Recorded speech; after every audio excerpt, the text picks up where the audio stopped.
ಗಾಯ ಆಗುತ್ತೆ. ಬಳ್ಳಾರಿಯಲ್ಲಿ ರಾಜಶೇಖರ್ ಎನ್ನುವಂತಹ ಯುವಕ ಸಾವಿಗೀಡಾಗಿದ್ದಾನೆ. ಶಾಸಕ ನಾರಾ ಭರತ್ ರೆಡ್ಡಿ ಬೆಂಬಲಿಗ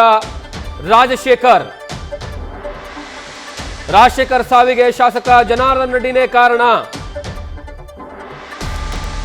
ಸೆಲ್ಫ್ ಡಿಫೆನ್ಸ್ಗೆ ಸತೀಶ್ ರೆಡ್ಡಿ ಆಪ್ತರಿಂದ ಫೈರಿಂಗ್ ಅಷ್ಟೇ. ನಾನು ಕಂಟ್ರೋಲ್ ತಪ್ಪಿದ್ರೆ ಬಳ್ಳಾರಿ ಇವತ್ತು ಏನಾಗ್ತಾ ಇತ್ತು,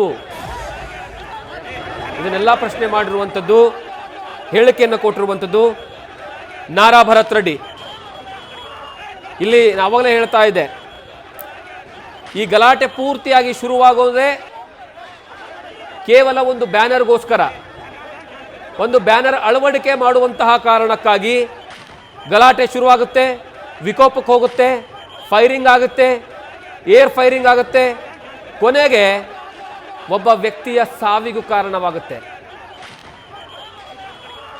ಒಬ್ಬ ವ್ಯಕ್ತಿ ಸಾವಿಗೀಡಾಗಿದ್ದಾನೀಗ, ರಾಜಶೇಖರ್ ಅನ್ನುವಂತಹ ವ್ಯಕ್ತಿ. ಸ್ವತಃ ನಾರಾ ಭರತ್ ರೆಡ್ಡಿ ಹೇಳೋ ಹಾಗೆ ಅವರ ಬೆಂಬಲಿಗರು 5,000 ಜನ ಸೇರಿದ್ರಂತೆ.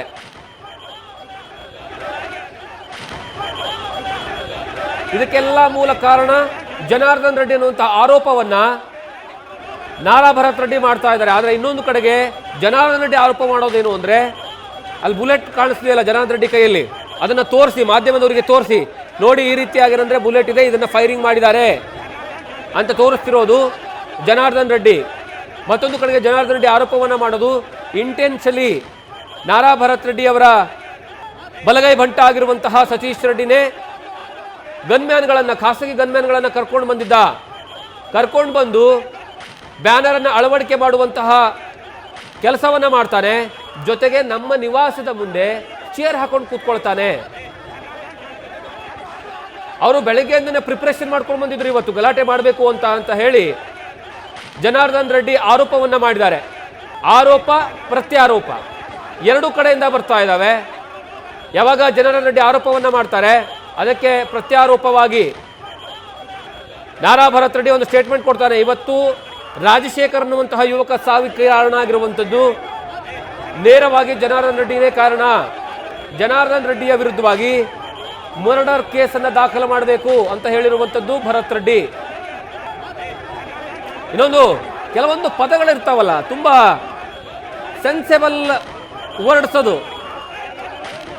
ನಾನೊಂದು ಬಾಯಿ ತಪ್ಪಿ ಏನಾದರೂ ಬಾಯಿ ಬಿಟ್ಟಿದ್ದೆ ಆದರೂ ಪರಿಸ್ಥಿತಿ ಏನಾಗ್ತಿತ್ತೋ ನಾರಾ ಭರತ್ ರೆಡ್ಡಿ ಹೇಳೋ ಮಾತಿದು. ನಾನೇನು ಮಾಡಬೇಕಿತ್ತಲ್ಲ ಅದನ್ನ ಕೇವಲ 5 ನಿಮಿಷದಲ್ಲಿ ಮಾಡಿ ತೋರಿಸ್ತಿದ್ದೆ. ನಾರಾ ಭರತ್ ರೆಡ್ಡಿಯ ಸ್ಟೇಟ್ಮೆಂಟ್. ಎರಡೂ ಕಡೆಯಿಂದ ನಾವು ಪ್ರತಿಷ್ಠೆಯಾಗಿ ನಡೀತಾ ಇರುವಂತಹ ಈ ಒಂದು ಸಂದರ್ಭದಲ್ಲಿ ಒಬ್ಬ ಯುವಕ ಸಾವಿಗೀಡಾಗಿದ್ದಾನೆ.